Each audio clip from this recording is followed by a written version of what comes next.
Bienvenidos a un nuevo episodio de Nadie nos preguntó, el podcast de Francisco, Emerson y Ana, tres amigos sociólogos venezolanos regados por el mundo, y hoy volví yo a hacer el intro.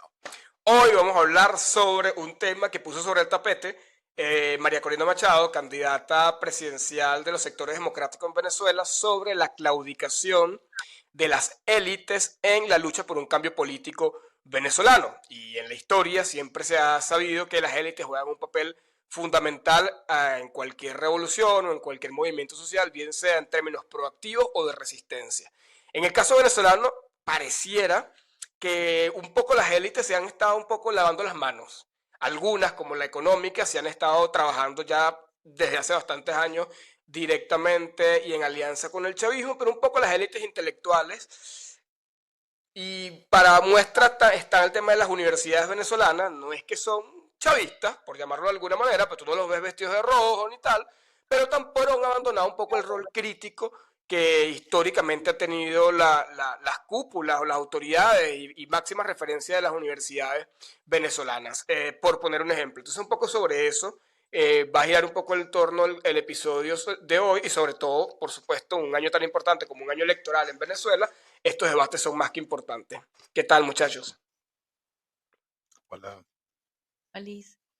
Bueno, pues también entra el debate de si las élites o el concepto de élites puede entrar y cabe en la democracia, porque en principio esa categoría de élites pues está alejado del pueblo, de lo que es la gente, de la masa, o sea, termina siendo o una aristocracia o una oligarquía o nada, pero bueno, últimamente la democracia se ha basado en la competición de élites, y si no hay una libre competitividad entre élites, pues no hay una democracia formal, digamos.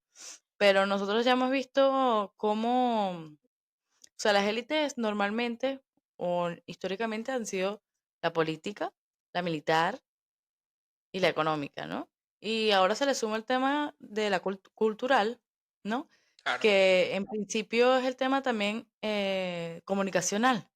Y eso termina siendo una élite los que el sector comunicacional lo vende como esa figura hollywoodense, ¿no? Si no eres un showman o lo que sea, no termina siendo una élite. Entonces son élites vacías que no terminan ni siquiera teniendo el valor que tenían antes, aunque no fuese la construcción de la democracia como per se, pero al menos había un mínimo de valores, un mínimo de construcción, no eran como hay por ahí unos trabajos de élites extractivistas o que es simplemente sacarle el dinero a la gente y para el beneficio propio, ni siquiera para el del propio país, ¿no?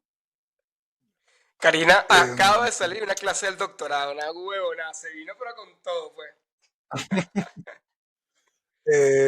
sí, a Verga. ver, yo creo, obviamente, creo que o sea, en la sociedad contemporánea, moderna, luego, ajá, la democracia, posdemocracia y tal, de alguna manera siempre la historia ha sido inevitable, entre comillas, una élite, porque al final siempre ha existido una desigualdad profunda entre gente que ha tenido recursos, gente que no ha tenido recursos, y eso lleva inevitablemente a la construcción de una gente que tiene más poder que otra, si sea cultural, educacional, etcétera. Pero bueno, o sea, dos cosas. Primero, una que ese concepto de que la élite está llamada al cambio es un concepto bastante leninista, ¿no? O sea, como bolchevique, porque a pesar de que los Sí. bolcheviques, que en muchos sentidos han sido los creadores de la mayoría de los manuales políticos contemporáneos, eh, es que un grupo de personas, en su caso, ilustradas o no, en la revolución o no, bueno, más bien es un concepto jacobino, inclusive, o sea, de la revolución francesa. Entonces eso es como de que ¿cómo se dice? Destino manifiesto para cambiar las cosas.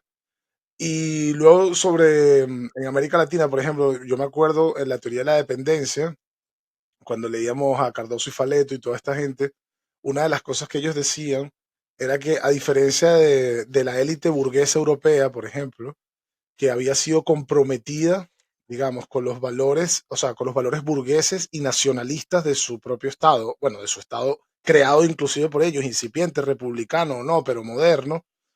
em, las élites latinoamericanas y bueno, y también un poco esa discusión norte-sur uno de los grandes problemas que tenían las élites eran que eran entreguistas, es decir, eran dueños de eran el mayoral, dueños de su sembradío, pero le hacían caso era a la división norte-sur, y es decir, al centro Europa o a los que más tenían poder. Entonces, una cosa que se criticó mucho en América Latina, que lo criticaban mucho los comunistas sobre todo, era que inclusive la burguesía ni siquiera cumplía su papel de burguesía, ni siquiera defendía los intereses de la Francia, por ejemplo, por decir, de Venezuela, por encima, no, sino que sencillamente les vendía el petróleo a cuatro tal, al imperio, o lo que sea. O sea, esa era una narrativa que sale, bueno, de los comunistas de América Latina y se hace con la teoría de la dependencia, y que yo creo que es bastante cierta en alguna medida.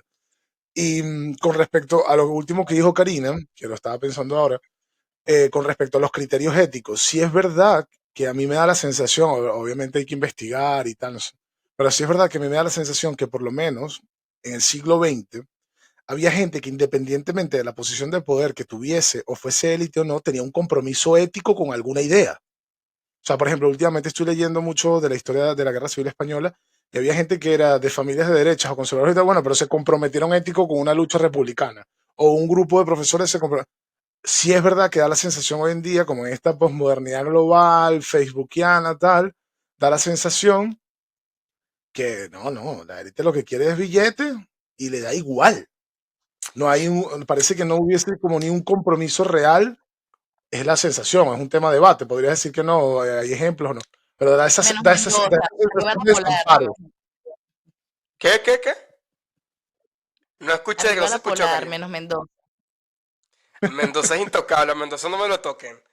Em, bueno, por eso que decías, como el tema de lo del compromiso con las ideas, o el tema de lo que tú hablas ahora, como que de una relación netamente económica, ¿no? De intereses económicos, a mí se me hace un poco llamativo el caso venezolano, pues en términos de ganancia económica o de provecho económico, tampoco está muy claro, ¿no? Porque yo creo que a cantidades de industrias venezolanas, cantidades de empresarios venezolanos les conviene, muy por el contrario del modelo que existe actualmente, un cambio de modelo más beneficioso para ellos. Y lo que yo veo es una inactividad total de muchos sectores en el país que están tratando como de no lavarse las manos en eso. Y eso es precisamente lo que me preocupa con el tema de Venezuela, porque si cuando repasamos la historia, bien sea que están llamados o no a hacer cambios, la realidad es que las élites sí han tenido mucho que ver en los cambios políticos en América Latina o en el mundo, ¿no?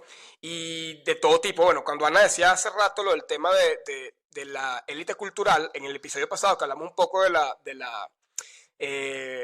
dictaduras y tal, y cómo cayeron, el tema chileno, cuando yo estuve investigando sobre el tema chileno, pude ver que el movimiento artístico chileno en gran parte apoyó la opción del no en el plebiscito contra la dictadura. Se involucraron activamente en la campaña electoral, se involucraron activamente en lo que fue el debate político nacional del momento, y tuvieron alguna influencia, por supuesto, en lo que ocurrió.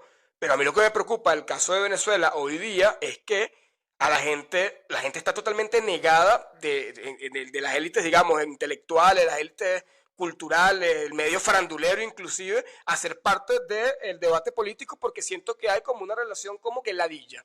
Ya basta el tema de otra vez Maduro, otra vez María Corina, y lo he estado leyendo un montón por las redes sociales, y un poco eso es lo que me preocupa, ¿no? Como que no hay un involucramiento de diversos sectores en el país a la campaña y al debate.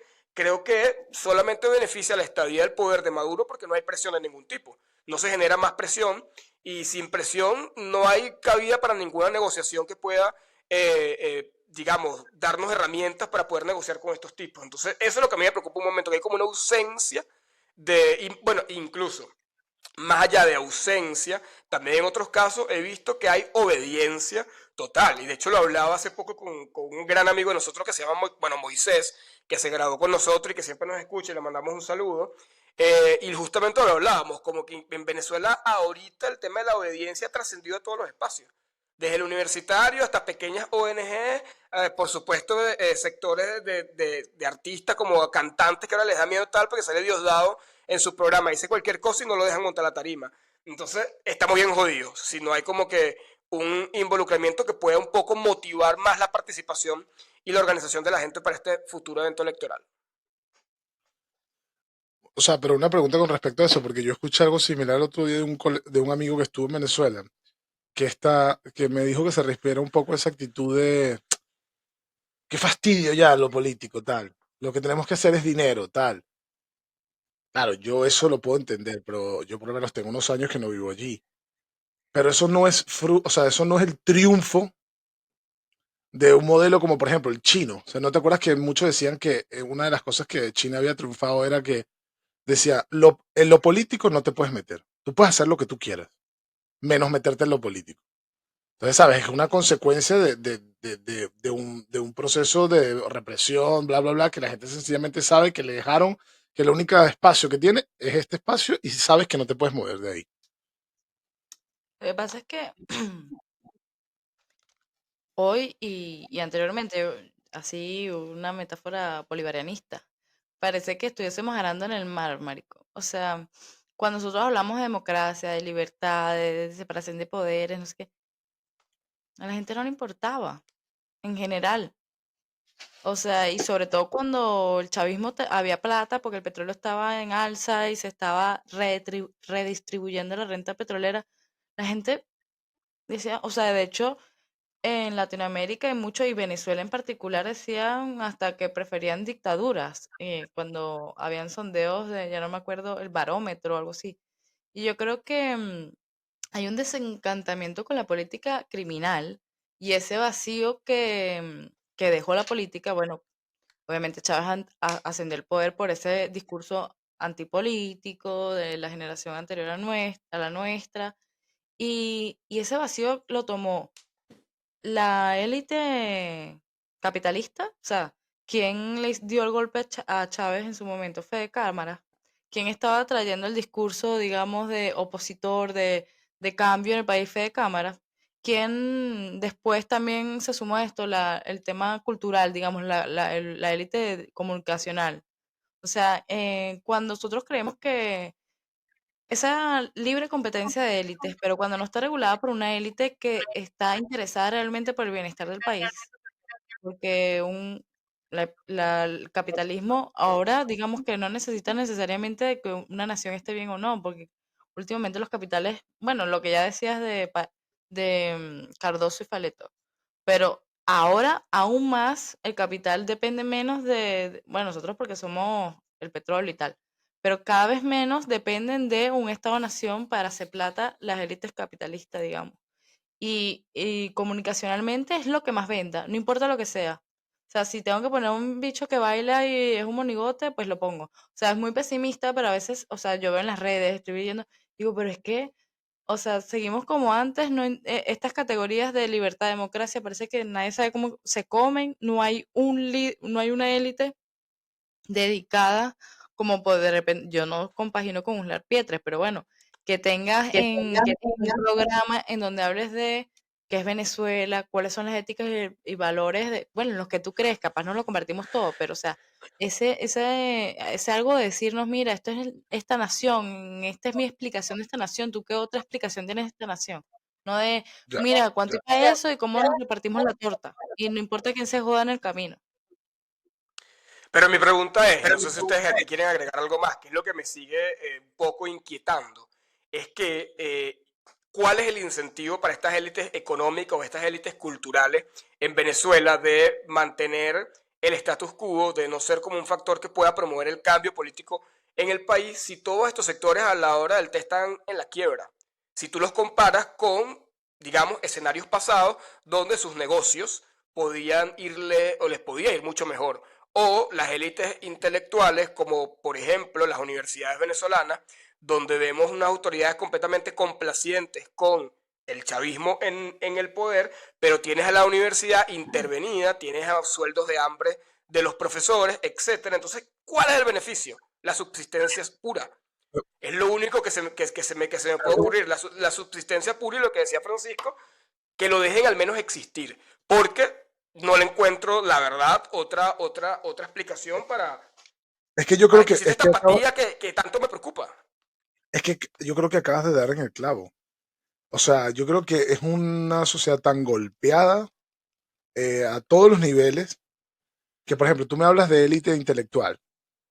élite intelectual en Venezuela, sí es verdad, existen profesores y existe gente y tal, pero Venezuela, la élite intelectual de Venezuela está reventada a palos durante muchos años, donde no ha podido haber grandes investigadores, donde muchísima gente no ha podido juntarse para poder construir pensamiento, donde gente no ha podido publicar, entonces, realmente es una élite que está, o sea, profesores universitarios buenos que han podido construir, sí, existen, pero están reventados. Entonces yo creo, eso por un lado, y yo creo que o sea, ellos, de alguna manera, no una persona conscientemente, sino como un cuerpo social, al ver tantas derrotas,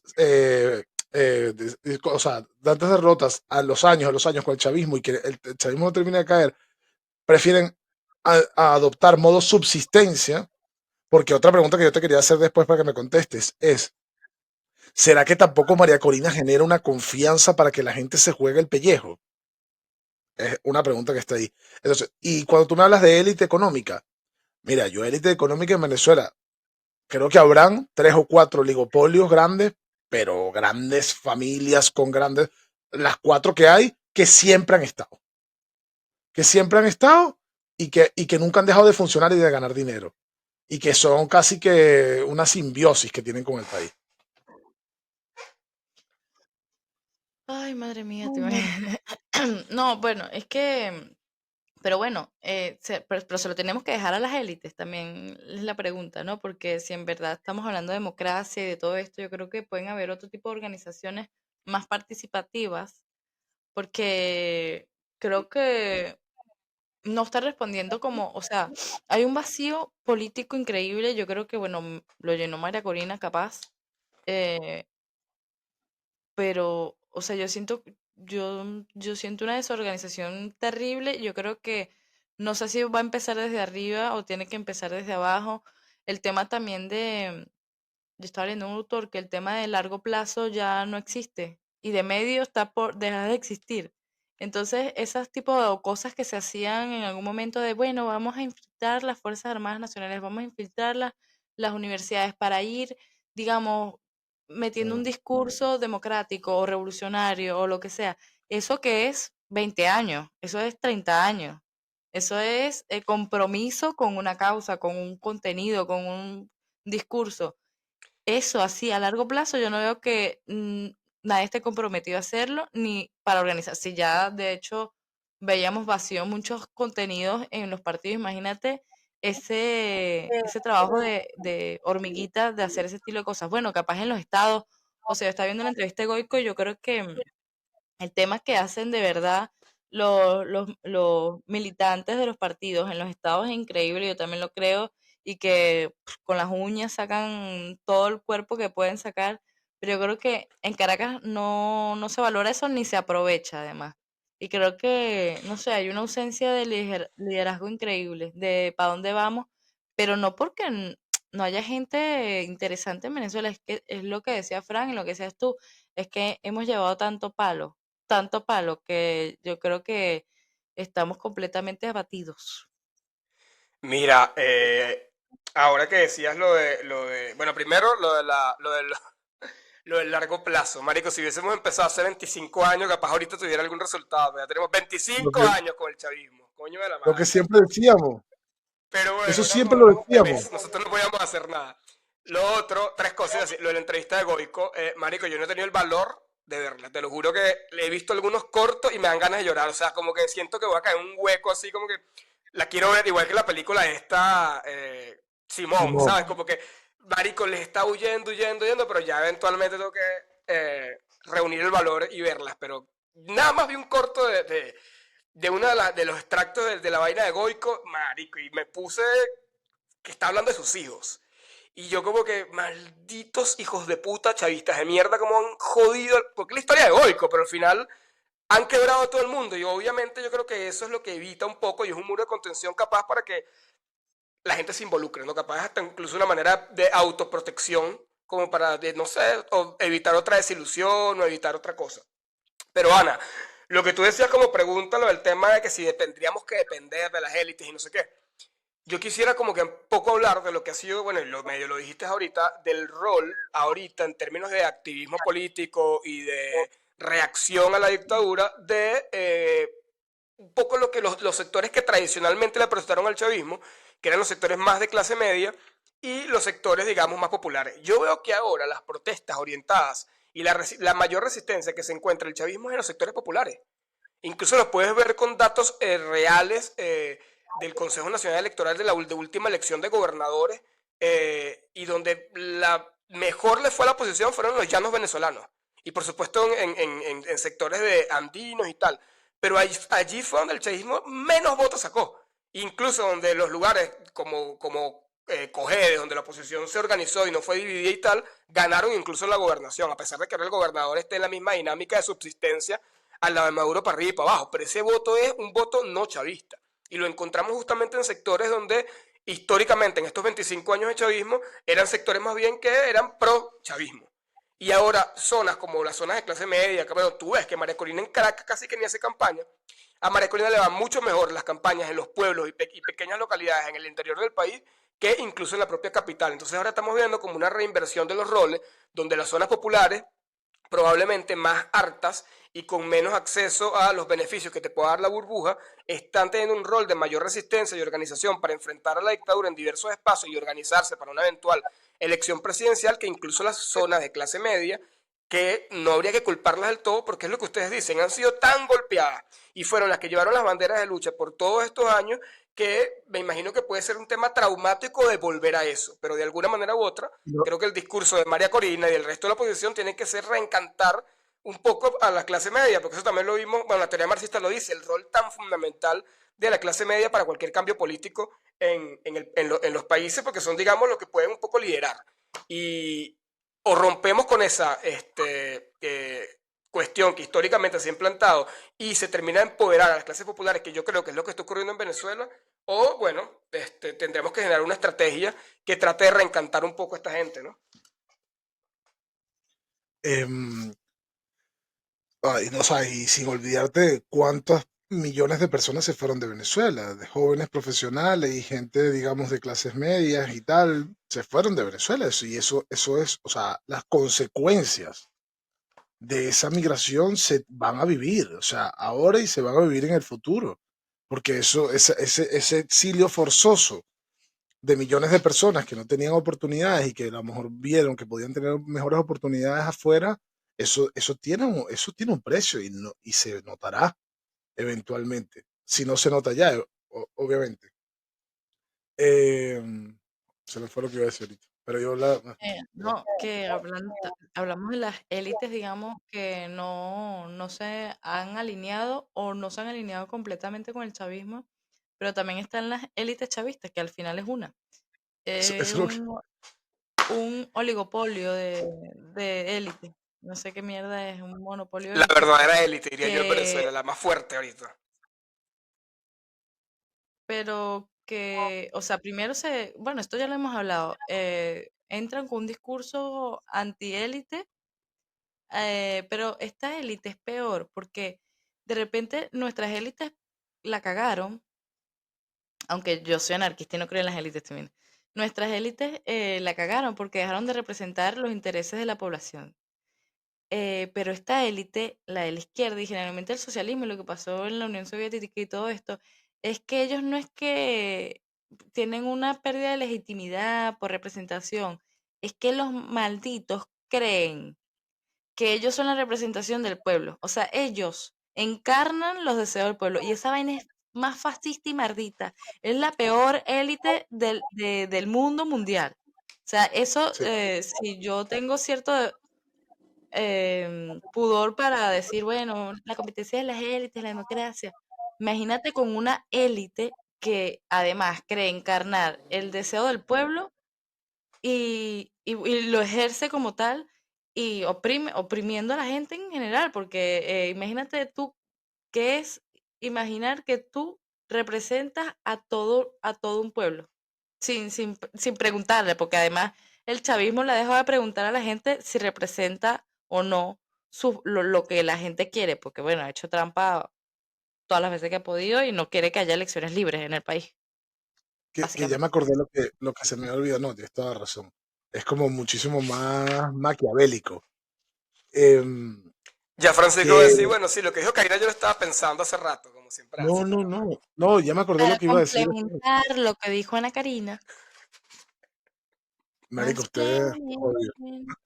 Escucha, lo que ya me había acordado, que mucha gente que vive en Venezuela, que yo conozco y he hablado con ellos y tal, y gente que ha ido, me dice que una de las, o sea, la nota como preponderante en la calle, sí, es la nota como preponderante en la calle, es como el tema de dinero, ¿sabes?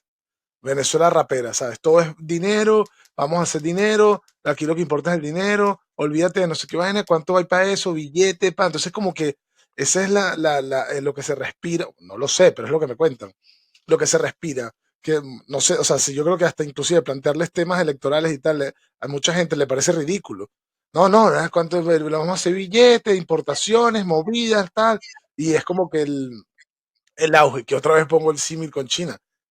China sigue siendo un partido comunista que se ha vuelto una casta peor que la de un emperador, donde inclusive los hijos del Partido Comunista Chino se casan entre ellos como si fuesen una casta casi de un zar ruso, es decir, se han vuelto una monarquía comunista, sí, valga la locura, se han vuelto, pero porque en China entonces les dejan el billete. Tú puedes hacer billete, pero no te metas en esto. Entonces, es eso.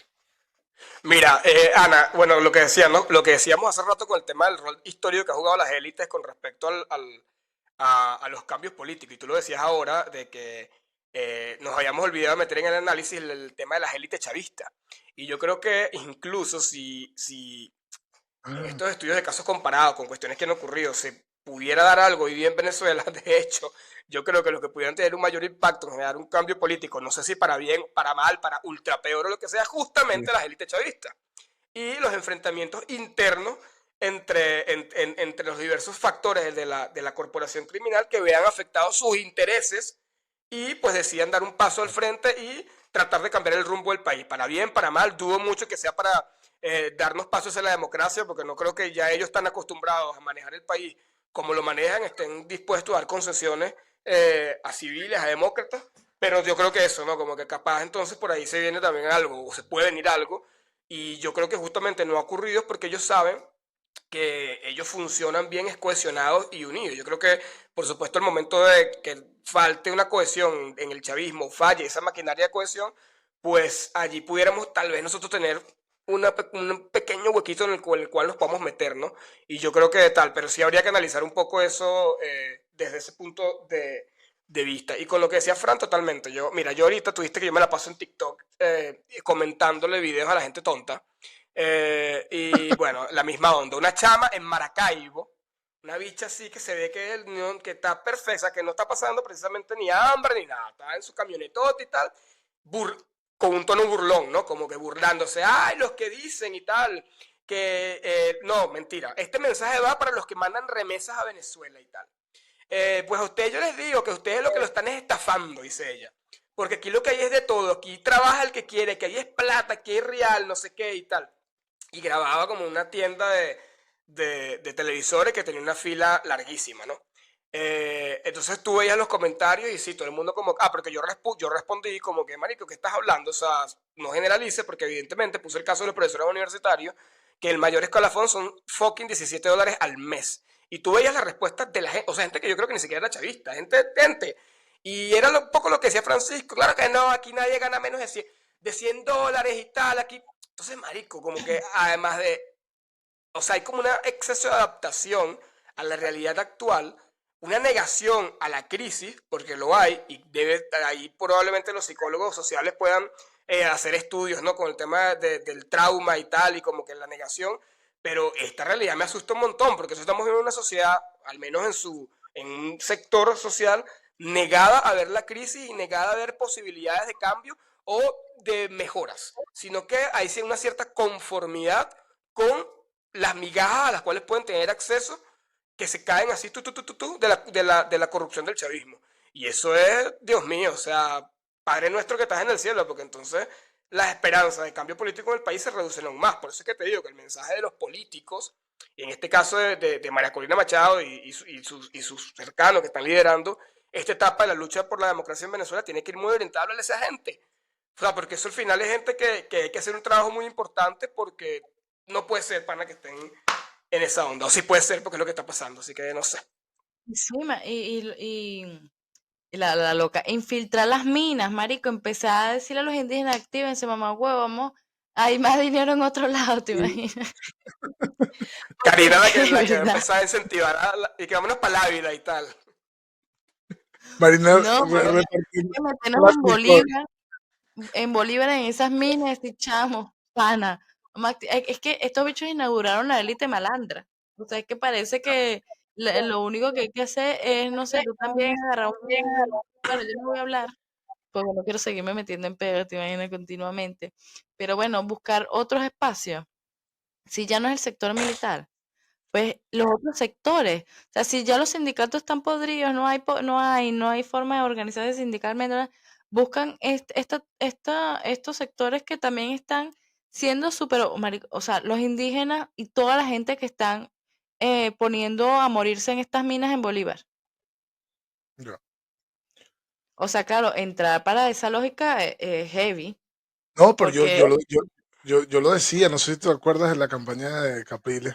Decía lo que se tiene que sentar con el Chapo Guzmán a negociar, o sea, entiendo, o sea, obviamente esto es de joda. un realismo asqueroso Francisco y aclara obviamente que no esto es joda, que tal. es joda, exacto.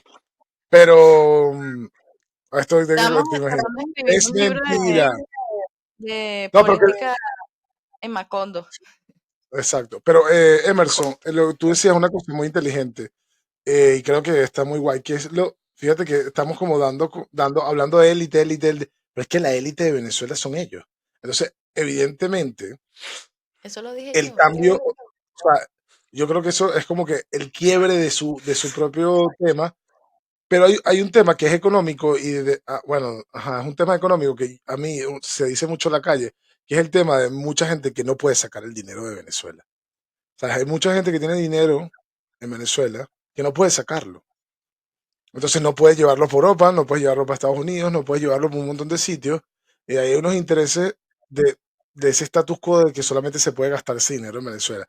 Que muchísimas veces la gente habla de la inflación, o sea, de esa dolarización en Venezuela, porque tengo amigos que fueron que me dicen que hay gente que no tiene ni idea el valor del dólar. O sea, que por ejemplo una Coca-Cola te cuesta $7. Que una Coca-Cola no cuesta $7 en ninguna parte del mundo. O sea, es un absurdo. Y yo Un siempre digo paquete, que, o yo sea, vi un video de TikTok que un paquete de Doritos, que sí, $8. Y yo, ah, ok. ajá, o sea, cosas que no tienen sentido, que Cuando no te está cuestan buena ni, es 3 euros, ¿no? O 5, no sé sí, cuántos euros. no sé, pero bueno, sí, que no, como que mi amigo que vive fuera me dice, es que la gente no tiene, no sabe lo que vale realmente un euro o un dólar porque pagan por cosas que no tienen, o sea, unas papas fritas, $15. Las papas fritas no cuestan ni un euro aquí, ¿sabes? O algo así. Entonces, no pueden sacar yo siempre tengo como la intuición de que esa inflación de ese tipo de cosas es la inflación de los tipos que tienen millones de dólares metidos en su casa almacenados en carretillas, ¿entiendes?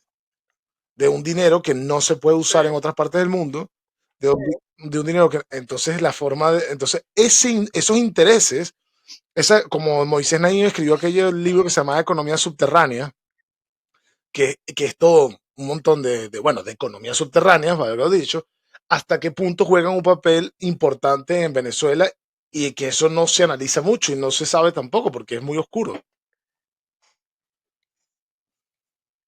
Y sí. Bueno, si quieres que nos volvamos nosotras unas élites, suscríbete, ¿te imaginas?